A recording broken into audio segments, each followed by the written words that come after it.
Hello and welcome to the Retro Hour, episode number 16, your weekly dose of retro gaming and technology news with me, Dan Wood. And me, Ravi Abbott. And episode sweet 16 already. Yeah, you're not going to have a hissy fit like on MTV, are you? I haven't got anyone as rich to pay for my party as those ones do. So if you're new to the show, Ravi and I do the show every Friday. We talk about the big retro technology and gaming stories. And after we talk about the technology stories, we have a guest on the show who is noteworthy in the history or current arena of retro gaming. And who we got this week? Well, we've got Zach Weddington, and he's from Viva Amiga. Finally, we've got some news about it, guys, and it's going to come out. Now, for people who may not be familiar with this week's show is going to be a little bit Amiga-centric. We make no secret of the fact that we love the Amiga. But there is this film. It was originally a Kickstarter, wasn't it? Yeah, and they've actually proposed a couple of other Amiga films whilst this has been going on. So, Okay. you know, this was the original one, though. This was the big swan song for Amiga. Well, there have been, other films have come out since. I think it was originally about 2009, I think the Kickstarter started, wasn't it? Yeah. Quite a while ago, but from what we've seen of the film, and Ravi and I have actually seen a little preview of it at a couple of Amiga shows, and from people we know that have actually watched the entire thing, it's been worth the wait. Oh, yeah, and the people that are in it, it's just an insane list of people. You know, everybody's there. So. Yeah. Including Dave Needle, who, of course, passed away recently. I think this is one of Dave's last ever interviews. He's going to be in this film as well. So Zach's a really interesting guy as well. We're going to get the inside story of making Viva Amiga, when it will be out, how you can get hold of it. So he's going to be on in about half an hour from now. And speaking of the Amiga, it's important to keep these machines alive. Totally. And, you know, you've got them stored in attics and you think they're all safe and sound, but there could be things going on.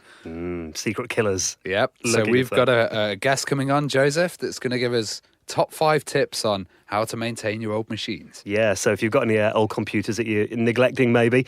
Joseph works on repairs, doesn't he? And yeah, he's just fixed my 4000 card, so he's just replaced all the capacitors, given it a nice clean and, you know, sent it me back. So it's really good service. And he's got a good background. He worked for Nokia back in the day, he was saying. So, yeah, if you've got any old machines that you want to maintain, he's going to give you the top 5 tips on keeping them alive, because we think that's important. Yeah, because you may think they're safe, but they're not. Right, so this week's stories, let's start with a new Commodore 64. Oh, yeah, Dan, this is one for you. This is the Commodore 64, but also handheld. So they're going to have a desktop version with HDMI out, but also a handheld one that looks quite like the little Vega. Yeah. The Vega Plus. Well, they're kind of saying this is hot on the heels of the Vega Plus, which, if you didn't see that, that's kind of a recreated Spectrum. And this looks pretty slick, I've got to say. I mean, you look at the case, it looks slightly smaller, maybe a little bit less tall than a Commodore 64. Yeah. But the keys are there, aren't they? The big chunky keys and the kind of, you know, the feel of it. But also they're saying the price is going to be quite good. The computer version is going to be £105. Yeah. And the handheld is $170. And that comes with a nice LCD screen built in by the looks of it as well. Yep. Micro HDMI, so you can plug it into a monitor. And so this is essentially, it's a recreated Commodore 64. The 64SX, apparently. Okay. Because I remember there was, a few years ago, do you remember there was that kind of PC in a Commodore 64 case? Yes, by Commodore USA. Commodore USA, that was it. Yeah, I remember that because they managed to somehow get it advertised on the Tron DVDs as well. Yeah, I think it was on a lot of tech sites as well. But what that essentially was, it was like, you know, a Windows PC in a recreated Commodore 64 case, but it sold for like, you know, something ridiculous, like $1,000 or something, didn't it? Yeah. And there wasn't many released, but there have been a few that I've seen on YouTube. This is completely different, though. This is basically a recreation of the original C64. And it's all over the news. And I think this is, honestly, you're right. I think it's due to the Spectrum Vega because that Blue Records with its funding, you know, it went far over the funding that it's got. So other people have probably seen it and gone, oh. Well, it's more authentic than playing an emulator. And for a machine that, you know, for people that don't want to invest in like 30-year-old hardware and get ones that have been left out in the sun or like, you know, thrown in an attic or a dusty garage or something. Or rip one apart. Yeah, exactly. I've done that in the past, made machines out of like, you know, 3 dead ones. But with this, at the moment, it's a Kickstarter. Well, it's actually an Indiegogo. They're looking to raise £150,000 and they've got 9,000 already. So still a bit of a way to go. Yep. But we'll pop links in the show now at theretrohour.com if you'd like to find out more and show you back in for a new Commodore 64. Now, speaking of Kickstarters, a new Amiga case again. Yeah, a new Amiga case. So this is another case that's come. I don't know what's been happening with these molds of the original Amiga. Maybe they've been passed around the Kickstart community. But this one's an interesting one because it's designed for classic Amigas but also for the old ones to be upgradable. Mini ITX form factors, Raspberry Pi as well. So this is an Amiga 1200 case, modified to also fit, like you said, a mini ITX or a Raspberry Pi, or it can hold an original Amiga 1200 motherboard. Yeah. There's a few nice kind of improvements are made on it as well, including there's 2 bays in there, 3.5 inch extension bays, and also there's pre-cut USB connection holes as well, they're saying. Yeah, and you can kind of use it as a keyboard stand as well. There's a version where you can slide the keyboard off. It looks quite odd, but it's officially endorsed by Amiga Inc. Now, a lot of these cases have been endorsed by Amiga Inc. I didn't know they were still alive. No, well, I remember it was a couple of years ago they made games for the BlackBerry. Ah, yes, the BlackBerry game, yeah. And that was the last time I think anyone heard of Bill McEwen, who I think was the guy that, still owns the Amiga trademark. Heard that he's like a truck driver or something now. Yeah. So, no, he was a truck driver before. I don't know what he's doing now, but... selling cases by the looks of it. Yeah, that's it. So, I know there is a lot of cases out there for the Amiga 1200 at the moment. But you're right, though, it does all seem to be the 1200 that they're making them for. Yeah. It would be nice to get some new 500 or 600 cases. And that would be quite sweet, actually. But I don't know if they have the molds for the 500 and 600. So that's the thing. I don't know if these are original molds or whether they're just recreations. But there you go. It's if you have got an Amiga 1200 that's looking a bit tatty or a bit yellow, it's easy enough to get hold of a new case for it these days at least. Yep. Or you could do what I did, which was RetroBrite. Right, okay, so we've discussed RetroBrite briefly on the show before. Now, for those who may not have heard what it is, explain. RetroBrite is a kind of way of reversing the process of yellowing in plastics. So they used to put this chemical in there, which was the flame-resistant chemical, and that basically turned everything plastic. Bromite, I think Bromite, it's called. yes. And RetroBrite was a kind of solution made up that you could use, and you'd paste your machine in that, leave it out in the sun, and the sun would actually bleach it back to its original colour. So it reverses this process? Totally reverses the process. Now, I found a much cheaper way of doing it, which is just basically getting this Colorissimo hair dye. Peroxide, yeah, from my girlfriend. Yeah. And sticking it in a zip bag and then chucking it out in the sun so it doesn't dry out. And I've managed to make a load of things just look museum grade, original style. And Ravi's girlfriend is in the studio as well, if you hear some snoring in the background. Are you okay? Fine. He's fine. But I remember reading about RetroBrite originally, though, and it was quite a complex formula, wasn't it? You needed, that vanish kind of powder and... Yeah, because you needed thickening agents, you needed oxyaxin, you needed everything to kind of thicken out this bleach.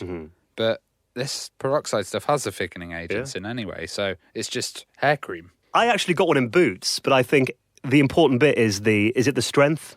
The percentage. I'm only using 12% at the moment. A lot of people use 40%, but 12 seems to work fine.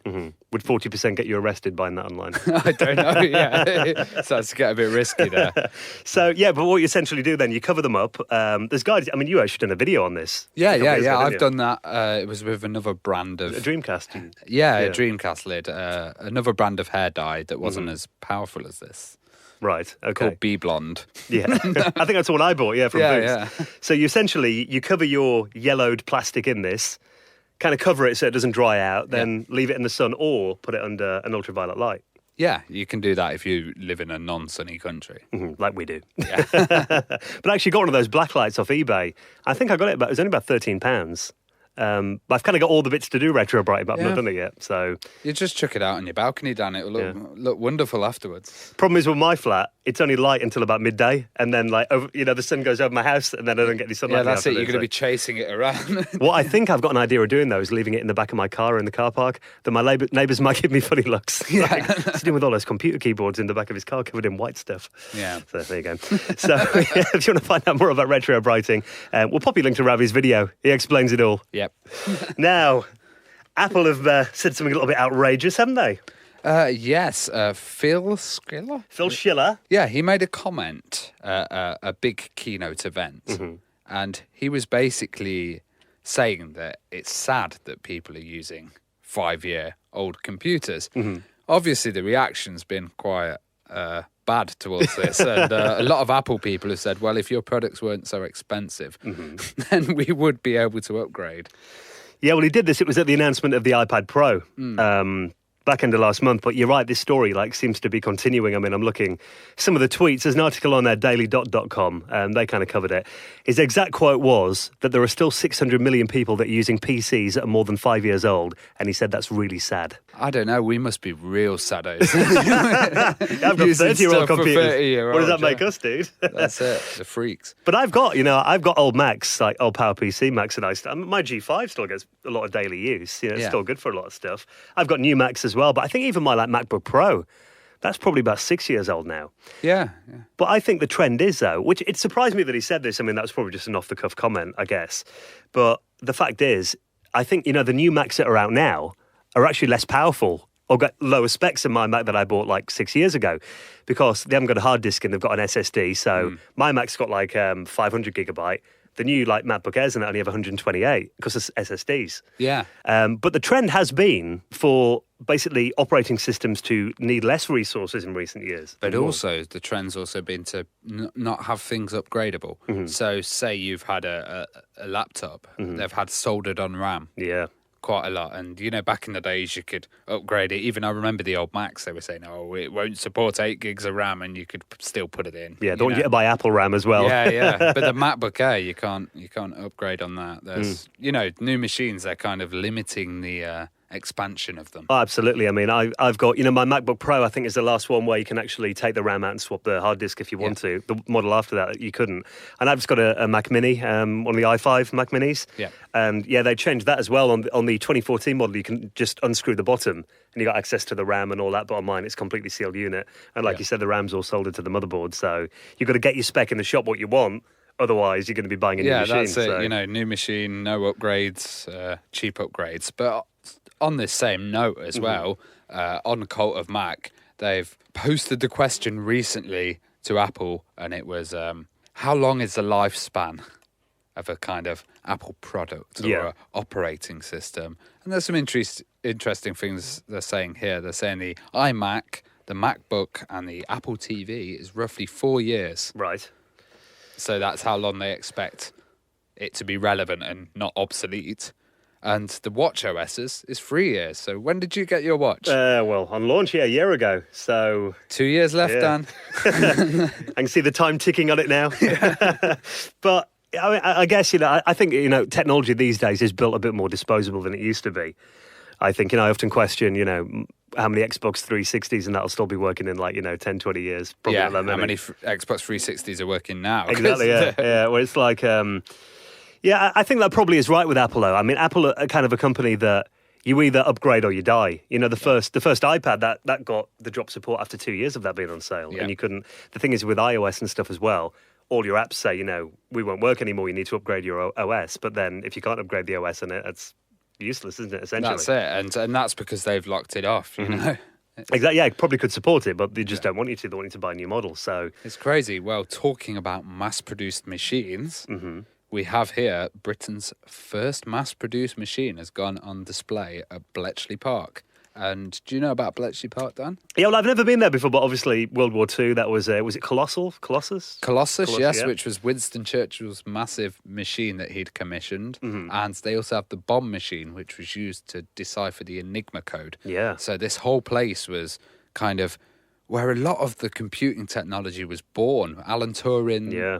A lot of his works recently, they even found shoved in the wall pieces of paper from Alan Turing that still had new equations in them and new kind of even breaking the Enigma code. I mean, I've watched documentaries about Alan Turing and stuff, and it's how complex that code was. And you'd never think, even with today's computers, you could break it. But the fact that, they built this machine and it just they could decipher all these codes is pretty incredible. Well, this machine that I'm talking about is called the Hollywood Electronic Computer, HEC-1. The HEC-1. What the heck? Yeah, and it looks like a heck of a size as well. Yeah, and it was... I've never heard of this machine before. I mean, it's a mainframe system, isn't it? Yeah. And I can't imagine many people had any of these in their house. But there is something very sexy about these old machines, and this is... apparently it was small by 1950s standards. Reckon. So, this would probably be a giant valve machine as well. And yeah, before ICs. Yeah, and, you can go and see these and... at Bletchley Park, and they actually have these old dudes that have spent ages restoring them that know everything about it still.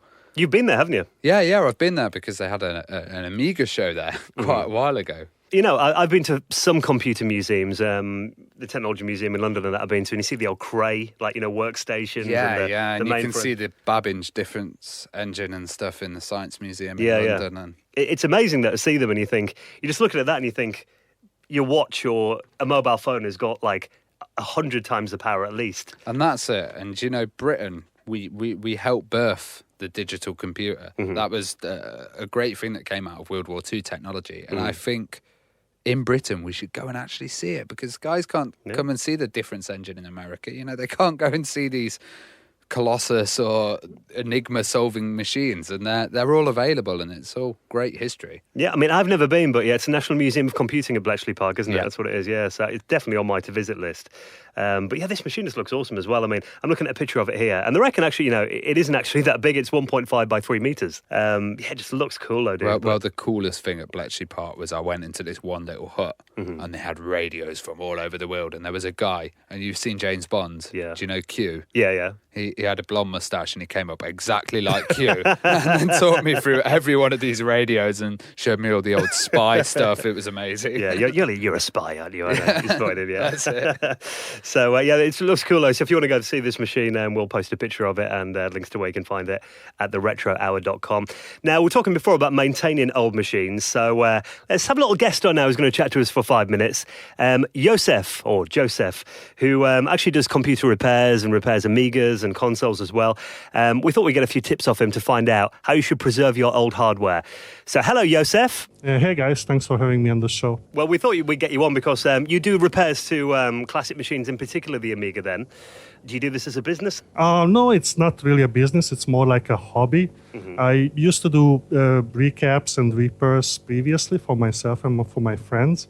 And at one point, you know, I had like more times on my hand, and I was just thinking to strike out and maybe offer it to others, because mainly I've seen so many bad recap jobs out there in the wild.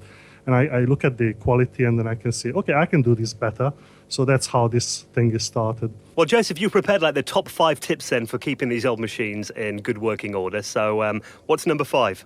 Number 5 would be, basically people ask me what is a good beginner gaming generic use setup for Amigas. I would recommend an Amiga 1200 with a Blizzard 1230 Mark IV accelerator. Basically, this accelerator is like a good mid-range accelerator. It gives you a 50 megahertz or 30 CPU, and you can upgrade all the way to 128 megabyte RAM. But you don't need that much, actually. If you think of VHD load, which I'm sure most Amigans know what it is for. It's basically you can have floppy disk images on a hard drive and run your games without swapping floppy disk. You just need as little as 8 megabyte or 16 megabyte RAM. You can get it as little as 50 or 80 euros, and that will run fine. Most games will run. Slap a CF card in there, and then you have a pretty decent gaming setup, and off you go.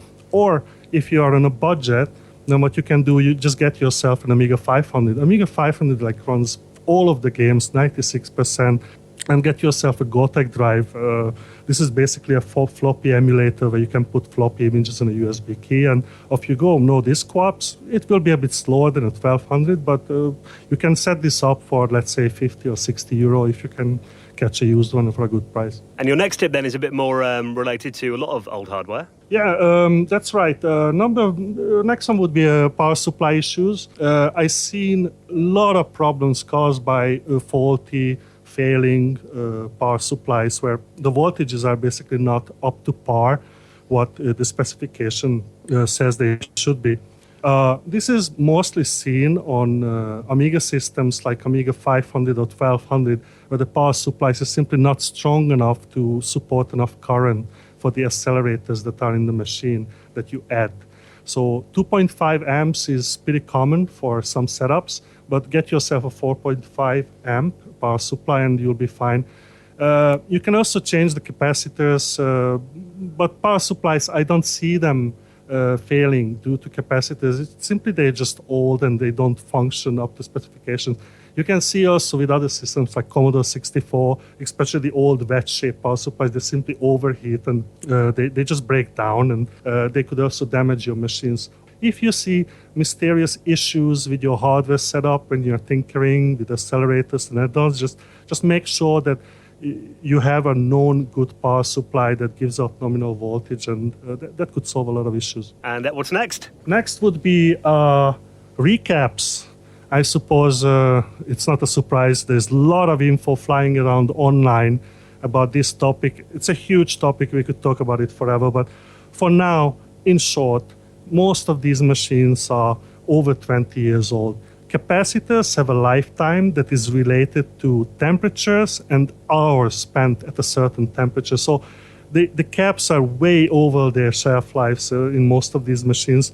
Not all the systems, I'm not talking about Amigas, SNS, Turbo Duo, game systems, any machine that has so-called SMD style capacitors. These are the small capacitors that sit on the surface of the board. Not the through-hole ones, Yeah, don't have legs, basically. These caps, they basically just die.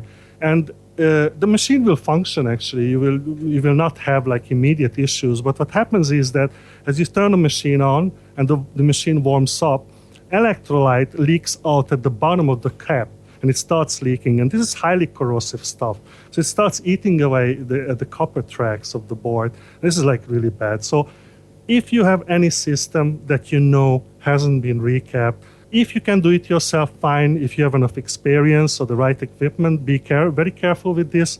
If not, send it to someone who can do it for you. Get them recapped ASAP, because it will just cause you a lot of headache in the future. It makes a terrible mess, sometimes almost as bad as the battery. Well, that's number one then, isn't it? The battery. Why is this important to look at? They have the same problem as capacitors, basically. They're way past their shelf life. They have electrolytes in them, and they're even more potent, and in quantity there's more, because a big barrel battery obviously contains more base than a small capacitor. Effect, result is the same. The longer you wait, the longer it will just wreak havoc on the board. So if you see any battery that is old in an Amiga motherboard or any other system, these barrel types that usually that look like a small barrel, about 1 centimeter wide, clip them off ASAP.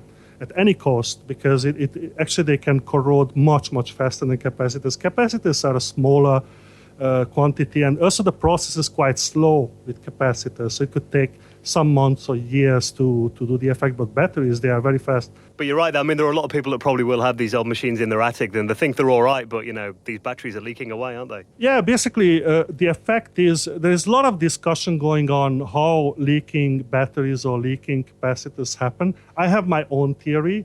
As I said earlier, if you look at the data sheet of batteries or capacitors, the lifetime of them is given hours per a certain temperature. So basically, say if you had an Amiga, you bought them in the 90s, used it a little bit, then put it away and never turned it on until today, you have a very, very good chance that you have no corrosion on your motherboard. Okay. Now, no corrosion doesn't mean no leakage, or the capacitors are working. The capacitors probably failed by now, but there's no corrosion. And why is that? Because the machine hasn't been turned on, temperature stayed low, and the electrolyte stayed inside the capacitor. So as soon as you take it out of the attic, let's say 15 years later, you turn on the machine, it warms up, and then the leak starts. And this is what happens, that people say, oh, they take out their Amigas 10 years, turn it on, play around, oh, it still works, everything is fine. They put it back, and then the leakage started. A few years later, they look at it again, and it's absolute havoc. So why is it not working? Yeah, I've seen some. Yeah, why is it not working? And really then they take it apart, and the repair cost is much higher than recap. So if you have any machine that hasn't been recapped, please do a recap, and you won't regret it. You save money and headache, no doubt about it. Well, Josef, those are really important tips. And if people want to find out a bit more then and maybe use your services, how can they get hold of you? Yeah, sure. They can go to BBOH, that is Big Book of AmigaHardware.com. And I have a banner up there that says Amiga Recap Service. And you click on that banner, and there's a contact form. There's plenty of pictures for reference and explanation of the capacitors, and off you go. Thank you very much for coming on then. Important advice there, and keep these machines alive for as long as possible. That's a lesson, I think, isn't it? Absolutely. Thank you, Josef. Now, this is quite exciting for fans of the Nintendo 64. They're going to be releasing something called the Ultimate Book. Oh, this looks really nicely done as well. Now, this is a Kickstarter. There seems to be a lot of them around at the moment. What this essentially is anyone that loved the Nintendo 64, I think will want to have this in their collection. There's a little video, as a lot of Kickstarters do, where you can kind of see the design of it and everything. It is a book that's 372 pages long, and it is essentially everything you could ever want to know about the N64. You're an N64 owner, aren't you, Dan? I am, so yeah. You've got a vested interest in this. Well, I am. I mean, it says here, they talk about, there's 388 game reviews in here. Oh, wow. It's the most comprehensive book on games, but also there's quite a big section on games that never were, stuff that never got released on it. Yeah, there's a big section on GoldenEye as well, which looks interesting because we might be having someone from GoldenEye on soon. Oh, little teaser. Yeah.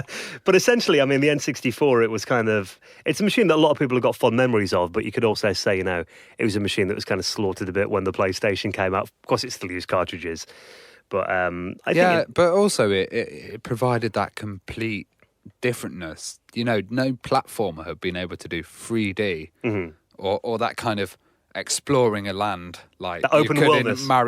That's the word, open worldness. Yeah, no one had been able to do that until the N64. They'd not been able to do it successfully. No. Yeah, I mean, the PlayStation was very different, wasn't it? But I mean, everyone remembers probably the first time you played, Super Mario 3D, and it blew you away. But I think the thing about it was different to anything else, wasn't it? Yeah, I'd never seen anything like that. And it was like, I remember as well that it was hype for so long. Do you remember it was the Ultra 64, they called it at first, didn't they? That was it. And everyone thought that was going to be the name. And also, there was a lot of innovation on there, if you think about it. The Rumble Pack was one, the kind of plugging memory cards into things, expansion packs and stuff. And it was Silicon Graphics as well, who they partnered with for it, who, at the time were like graphics out of this world, weren't they? It was, totally. You know what I mean? So I'm not a massive Nintendo guy, but I think out of all the Nintendo machines, the N64 is probably the one that I've got most affection for.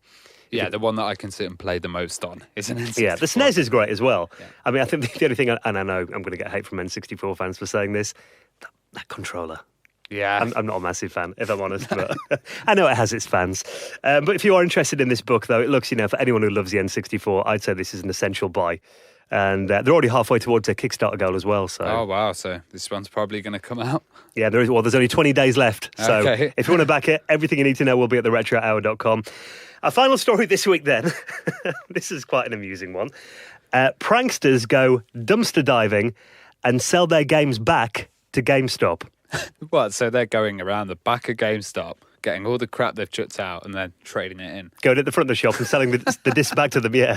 That's genius. How did they find out? What was it? It's these two guys who are kind of YouTube pranksters, you could say. So what they've done is, GameStop, if maybe you live in Europe and you're not aware of who they are, they're kind of the biggest physical game retailer in America. Yeah. So, a lot of shops, I think, are guilty of this. They get some kind of old stock that they can't sell and they just throw it out the back of the shop in a bin. Totally, they do that with food as well. All items. Yeah, exactly. So there's a thing called dumpster diving, which is basically guys who go in the back of shops, look inside the bins, and then pull stuff out. Well, the original dumpster divers were phone phreakers, who were the early hackers. And what they would do, they'd go to the back of the phone exchange, and all the manuals and stuff for the guys that would put the phone lines in and have secret numbers and stuff, they'd just pick them up, have all these lists of secret numbers or how the phone system works. And that was how this knowledge of hacking and kind of stuff was created, just searching through bins. The phone company just give it away. Yeah. Crazy. Well, these guys, though, so they went around the back of this GameStop, their local one, and picked up a few games, including there's some stuff here they threw out that was like Grand Theft Auto 5 on the 360. Wow. That apparently, the Xbox, the original 360, if you ever gave the console a bit of a knock, and this has happened to me before, you kind of get scratch rings around the disc. I've seen those. So it damages them, and apparently this disc had that. But they had a few of them, and they went around the front of the shop, went in, said to the girl behind the counter, "Can we trade in these games?" And she's like, she looked at them, and even though it had all these scratches on, she approved them and was like, yeah, that's fine, we'll give you some, either store credit, or in the end they gave her money. So as they're about to leave, they've got the money off the girl. The guy actually says, he taps on them and goes, "I hope we don't find these in the dumpster again tomorrow." And she apparently went like, she's like, "Oh," and she rang the police. Wow. So there's a video of these guys driving home. And obviously, you've got to give your details when you trade in games, your name and address and phone number. And the police actually call them when they're in the car and, basically tell them this is illegal and stuff like that. They can't do it. And the girl apparently made this story that they were like hooligans and they were threatening to like break in the shop and smash it up. Because obviously she was embarrassed that, you know, she'd kind of got caught out doing this, I think. Well, one man's trash is another one's treasure, isn't it? So. Well, the whole thing, they got a whole $7 for the games. So. Was it worth it? Exactly. So it is quite a funny video, though. And it's just crazy, though, because have you heard of there's a YouTuber called Review Tech USA? No, I haven't. He's really good. He does a lot of like kind of contemporary game news and stuff. But he does an interview with these guys for about 15 minutes. He uploaded it yesterday. And he gets kind of their side of the story. But they also mention in that interview that, you know, when all games eventually go digital, which you know they are, brick and mortar retailers are going to rely on the sold games market probably to prop them up for a few years before they all go bankrupt or whatever. Yeah. So they should be like taking more pride in the things they accept in the shop. It kind of showed that they'll accept stuff that was in their bin like yesterday. I'm really tempted to just go looking in the bins of game shops. Yeah. I'll see what I come up with. I'll see you around the back of Game in about an hour, yeah? Right, thank you for listening to this week's episode, guys. You can get it every week, next Friday from theretrohour.com or your favourite podcast client now. One for the hardcore Amiga fans. Yes, we've got Zach, and he's finally going to tell us about Viva Amiga. So if you've got any interest in checking out this documentary, Zach Weddington for the next half an hour on the Retro Hour, and we'll catch you next Friday. Catch you next Friday. So welcome to the Retro Hour podcast, Zach Weddington from Viva Amiga. How you doing, Zach?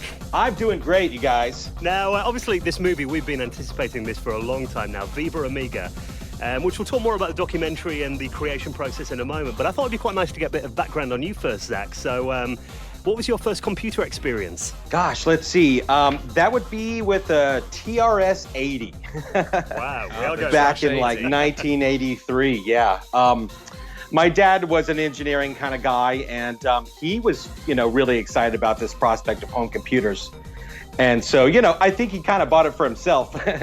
But like a lot of presents he bought, it's like, well, it's for the family, but it was for him. But, we worked on it together, and I learned how to program in BASIC back then, doing just real simple video games. And, I could even see back at, age like 6 or 7 that computers were the future. And, here we are. You were right. Yeah. So, what was your first Amiga experience then? Around when I was, I guess about 11 or 12, I was really captivated by computer animation. You were starting to see that on TV and stuff, and it's a real famous music video for this band called Dire Straits, which featured some real primitive computer animation, but back then it was just really, really cool looking. And I asked my dad, how they did that, and he was like, well, they did it on computers. So I was like, well, I need to get a newer one, I guess. And he bought me an IBM PS2. I thought it was great, but it didn't take us too long to figure out that we couldn't really do anything that cool with it in terms of graphics. So I was a little disappointed. About 6 months later, as I was walking through a shopping mall, and inside of this bookstore in the back, they were trying to sell a few Amigas there. And I saw the Amiga, running some demos with 3D animation, with ray tracing, all that stuff. And I was like, oh, I guess we should have maybe got one of those instead. Which model was that? The original? That was just a 500. Okay. So yeah, this would be about 1988, 8 or 9. And I was just like, well, clearly we got to get one of those. And my dad thought I was crazy. I wanted to sell the PS2 and get an Amiga.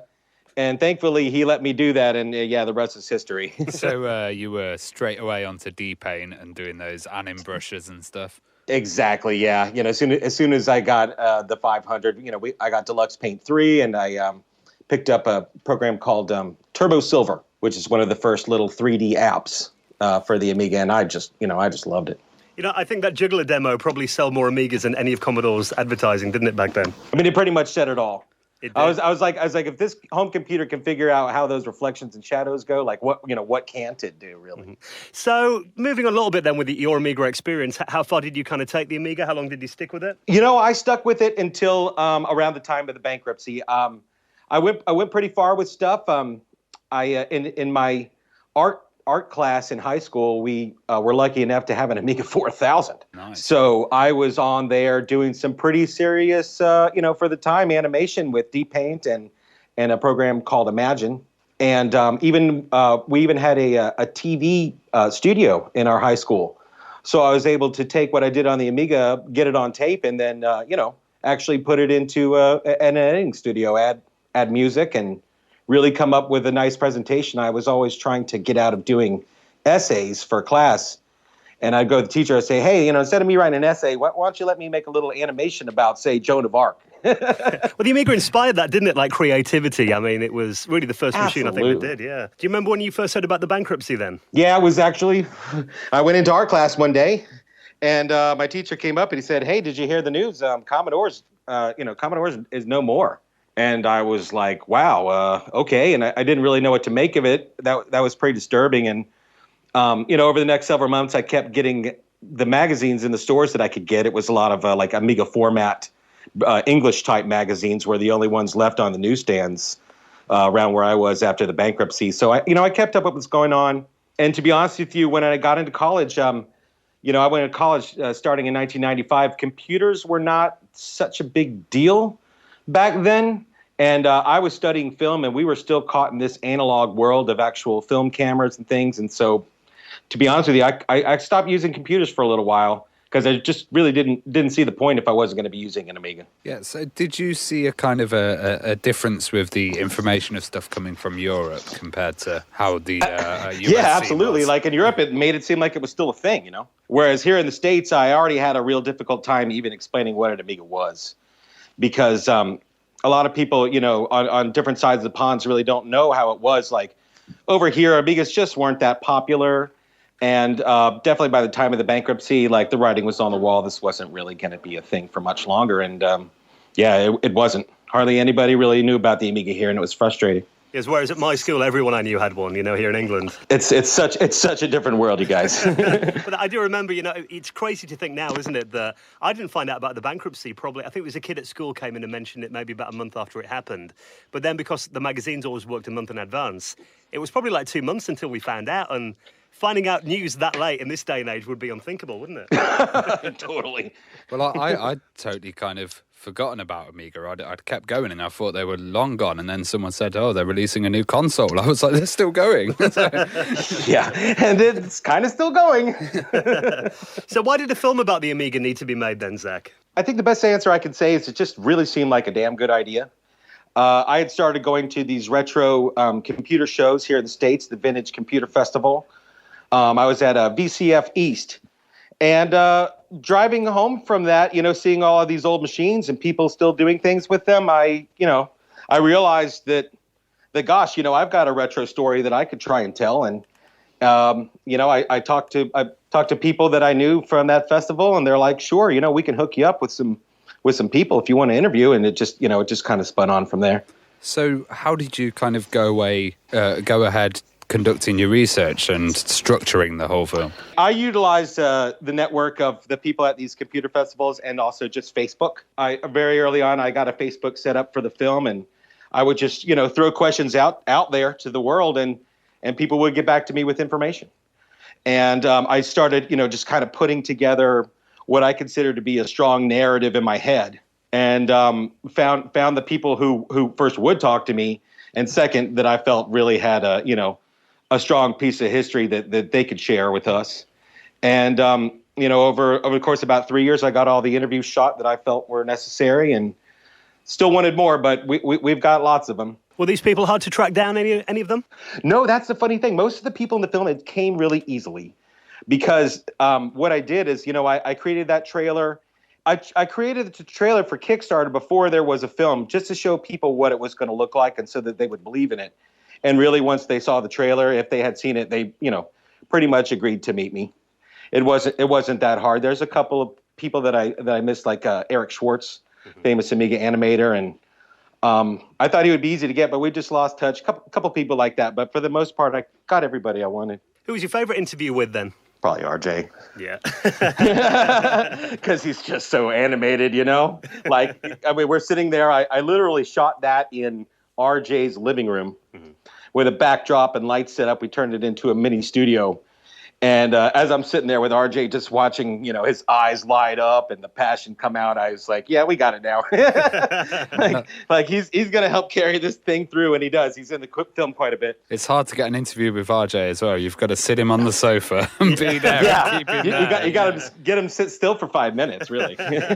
For a guy his age, Joe, he's got the energy of a teenager, hasn't he?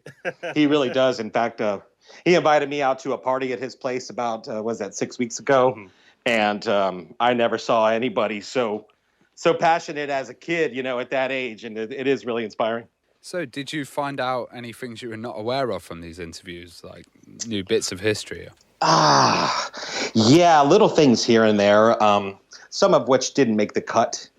Probably some of the most interesting stuff was, in that regard, is talking to Jeff Porter about some of the inner goings-on of Commodore around the time of the bankruptcy. And a lot of stuff that seemed, quite frankly, pretty shady. Mm-hmm. We're talking about Commodore executives who are, traveling back and forth from the Caribbean islands quite a bit. Who have no nationality, technically, so they can, do things with tax and whatnot. That was some dirt. I had no idea really what it was like to work for Commodore, and finding out that, Dave Haney says the best thing you can compare it to is like a, $1 million garage shop. Whatever was lying around that they did something. Like they were doing it themselves, as opposed to, say, working for, say a PC clone manufacturer of the time or something like that. It was a totally different world. We found out a few stories in Amsterdam that apparently Commodore had a kind of a tab at one of the local, should we say, ladies' clubs there for visiting businessmen. Oh my God, I think I've heard that story too. So obviously, on a sad note, with the recent passing of Dave Needle, obviously, you got to speak to Dave. How's that going to be represented in the movie then? Have you had to make any changes since? We're not going to make changes, but we're dedicating the film to Needle. Mm-hmm. I think that's, probably the best thing that I could do there. We're dedicating it to Needle, and I'm going to give out some interview clips with him, some special moments for the Kickstarter backers so that they can see. That may be a DVD extra as well. But yeah, we're going to dedicate it to him. I've got a good story if you guys want to hear that one. Absolutely. First of all, for any Kickstarter backers that are listening, I want to apologize to you guys that you haven't seen, the film in progress before other people. And I have to just say the reason for that is BitTorrent, because another made me happier for you guys to take a look at it right now. But unfortunately, I just can't do that yet. So anytime anybody's seen any of it, it's just been in person for the most part, like you guys may have seen out at the show. So first, please understand, you guys. And anybody that, wants to get in touch with me and find out the real deal, I encourage you to do it. Anyway, so we were out at this Amiga 30th show in the Bay Area out there at the IEEE Computer History Museum where we showed. And we actually showed it twice. First night was during kind of like a dinner banquet thing, and I saw Needle there in the back of the auditorium watching the film, and I could tell he was really into it. I was running around like a nervous wreck, just hoping that I had a good movie on my hands. And, the crowd just loved it. So we showed the film a second time the next day. Again, this is a rough cut that we had at the time.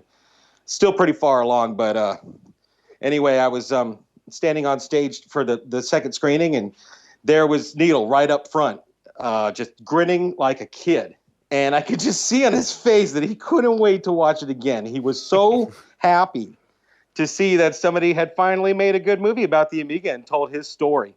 And honestly, the whole film and all the trials and tribulations I've been through were worth it at that moment, because I got to see how happy that guy was. Oh, that's amazing. I had no idea, like everybody else, it was a real shock when that happened. Of course, I had no idea that would be the last time I see him. And, that I'd get to see that he was really happy that somebody had made a movie about his life. I'm very thankful that I had the opportunity to do that. I think from our perspective as well, I mean, Ravi and I never had the pleasure of meeting Dave, unfortunately. We did actually talk to him online, and he agreed to come on our podcast in the future, but obviously we never got the chance to speak to him. So being able to, see his passion and hear his stories through your film is going to be something really interesting to us and all Amiga fans, I think. Yeah. From what I've, I didn't know him well or anything, but from what I've heard, he was just a class act and a guy with a real good heart. So what were the biggest challenges about making this film? There was a lot, you guys. I need to explain to people who are probably, a little pissed by now that the film isn't out yet. You guys got to understand, next time you watch a film or a documentary, please look at the list of credits, which tend to go on for many minutes now on your average documentary. And then just remember that our credits list is not going to be very long. So that means that we weren't able to really work on a lot of the different parts of it at the same time. I kind of had to go in order because, I had to be a producer, a director, I had to be a writer, I had to be an editor, I had to be an animator, I had to be a sound mix guy. It's really was a skeleton crew here that got it done. But, in order to achieve the quality level that I wanted and really to do the Amiga justice, that takes time. I wasn't going to slop this thing together. I could have easily just, put those interviews in and cut them up a little, throw in some old B-roll or whatever. But that's not good enough for me. Really, I think the challenges were just dealing with a ton of source footage and having a real high bar for quality that I wanted to achieve. And we did it. It's done. From the trailer, the kind of quality shines through as well. So that was the bar. I was like, okay, this movie's got to look as good as it did in the trailer. I don't want any, staring at a guy's head for 10 minutes and listening to him talk. We need to not only hear him talk, we need to see what he's talking about, and we need to see some cool animation. So that's what we did. What's the estimate? It takes 1 minute. It takes 1 hour to edit 1 minute of video, I think, is the estimate. Yeah, I'd say that's about right. I mean, if people really saw what I'd been through, they would understand. Because I did know what I was getting into when I started this. At the same time, I really didn't, because there's all these other phases that I hadn't been familiar with as a video professional. A lot of my work dealt with just the shooting parts and the editing parts and the producing parts. But if you're making a film and you're actually going to release it with a distributor, like we are, you've got to worry about things like lawyers and copyrights and negotiations. And that's where we're at right now. So a lot of people love the Amiga. Why do you think it's so special? I think that the Amiga represents kind of a timeless alternative when it comes to computing platforms, because the Amiga really did have a different kind of personality, one that you could see the personalities and the interests of the Amiga, of the creators of the Amiga by using it. You know what I mean?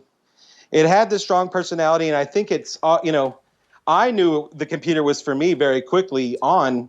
Besides the whiz bang graphics and stuff, I knew it was a computer for me because it really did work differently, and it worked in a way that made sense to me, even more, I'd say, than the Macintosh does today, which I now use.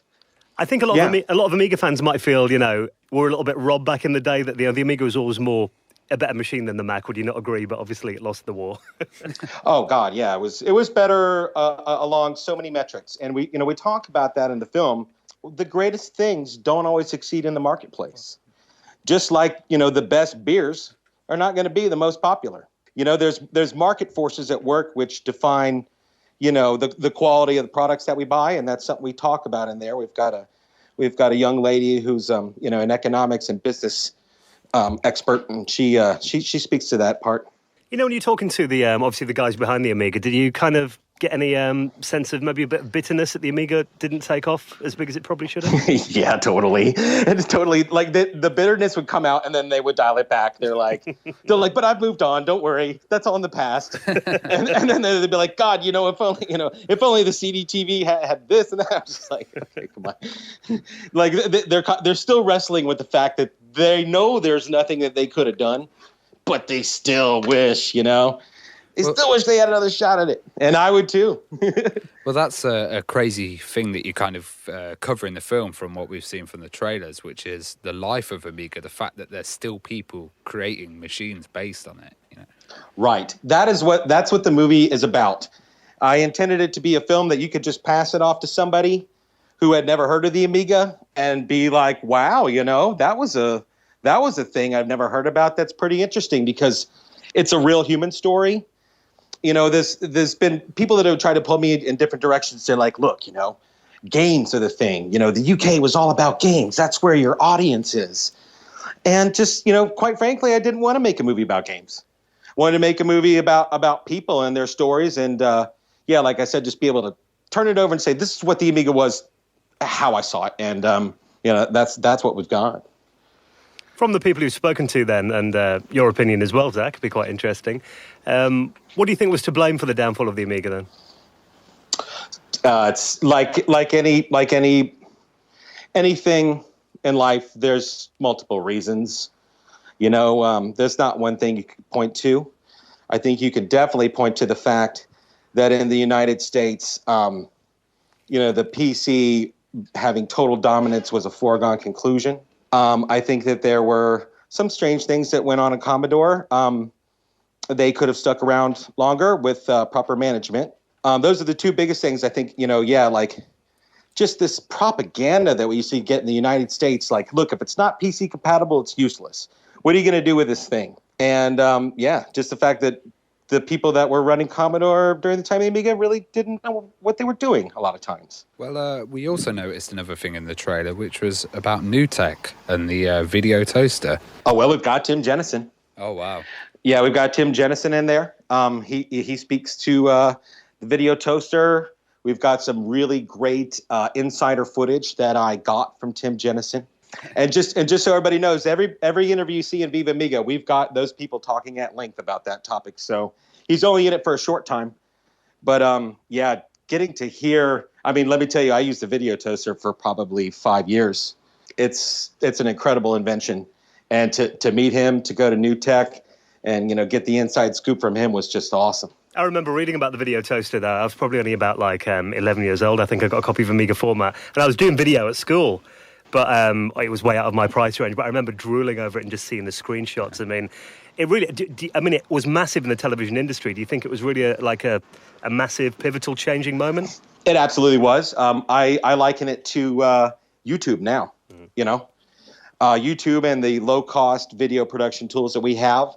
It's essentially, was like that, back then. The difference being there really wasn't the, robust platform that you can share video on. You didn't have that back then, so that's another example. It was a little bit ahead of its time. It really was a time, at least in the United States, like you would say, hey, look at this thing. You can create your own videos. Isn't that cool? And people would be like, well, why do you want to do that? I'm like, what do you mean? Everybody wants to make videos, right? You know what? You make a good point there as well, because I used to mess around in D-Paint and everything, and you'd make an animation, but you'd be like, well, what now? Yeah. Yeah. It's hard when you can't share it. Now it's just like, all right, click upload and share it with the world. I guess the scene kind of thrived in America with the Amiga video scene because we never got the video toaster, a PAL version, so it was all kind of Gendox and other small devices. I forgot that. No, it really was that cool. Of course, just so everybody knows, the toaster, you couldn't just buy the toaster. You're in for at least another few $1,000s after that to get it right. But it was all that. I used it for about 4 or 5 years in a professional context in the late 90s, just doing simple videos for a small company here. So obviously you've been going around showing the movie and bits of the movie at various Amiga and retro shows around the world. And Ravi and I were lucky enough to see some of the film in Amsterdam. What's the reaction been like from those that have seen the film? They love it. They get floored. What I do is I don't look at the screen. I just look at the faces. And, I see people's eyes light up, and I can tell they're going back to that time, in their heads when the Amiga was out, and just how fun it was, and what a big deal it was. The reaction has been very positive. Thank God, because I was worried. I spent all this time. I know the movie's a little late. I hope that people actually do like it, and they do, and I was able to kind of quiet some people who had been worried. If the thing's actually going to be finished, I'm like, okay, here, look, just take a look at this scene. And they're like, okay. It was worth the wait. So what form of distribution are you planning for the movie? It's basically going to be all of the non-theatrical forms that are possible. We have a distribution deal with a company called Film Buff.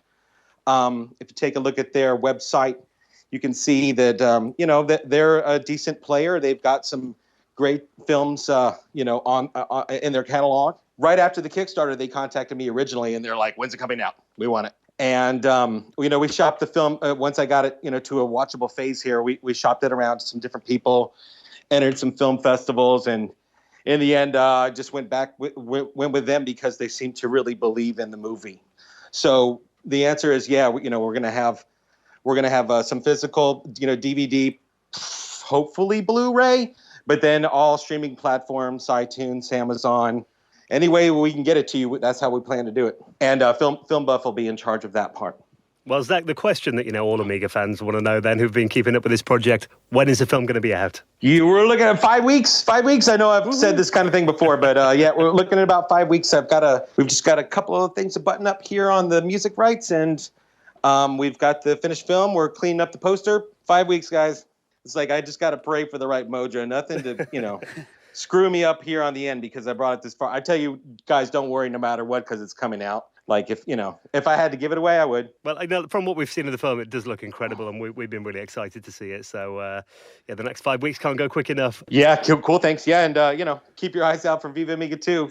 There probably isn't for a second movie in your cutscenes, I bet. Yeah. We are absolutely going to do that. I've got so much footage, and I've got so many stories. There's no reason not to do kind of. I won't spend years on it. We'd like to do something that's a little more, just for the fans. That was the thing about Viva Amiga. It's going to be some stuff that people already know, if they know about the Amiga. But the sequel is going to be the sequel, and the extras are going to give you more inside stuff. So we plan to deliver that too. If people want to keep up with the film and find out more, where can they visit? Amigafilm.com, and check updates on the Kickstarter page. We're going to do a website relaunch in the next 3 weeks, and find out a way to keep people a little bit more up to date. I do want to apologize to people for the sometimes lack of updates. The fact is, here going forward, what I've learned as a filmmaker is that I need to hire somebody that's going to take care of that for me, because it's a job in itself, this social media thing, you guys. And every when I get on Facebook, I'm like, I don't want to tell them something not important, or something that might not turn out to be true. But in the future, yeah, we're gonna. And for the rollout, we're going to have people that'll be in charge of that, so you can get the latest information. Excellent. Well, thank you for talking to us, Zach, and we'd love. You're welcome, guys, and I want to say thank you. Like, it means everything to me that you're going to reach out and support the film through this whole long arc, and so I could not have done it without the Amiga fans. The film really is all about the fans. Like, it's not about me. It's not my movie, and I've never wanted to own it. You know what I mean? Like, that's one thing that kind of gets a little tricky with the Amiga. It's like, who does it belong to? Like, who does this belong to? It belongs to all you guys, because I know you're all a bunch of people like me, and you just love this thing, and it still means something to you. So it's just great that it's getting a proper movie. That excites me. Yeah, still. Finally a swan song for the Amiga. Yeah. Oh my gosh, that's the name of the last chapter in the movie too. Well, Zach, thank you so much for coming on the show. We really appreciate it. You're welcome, guys, and I'll talk to you soon.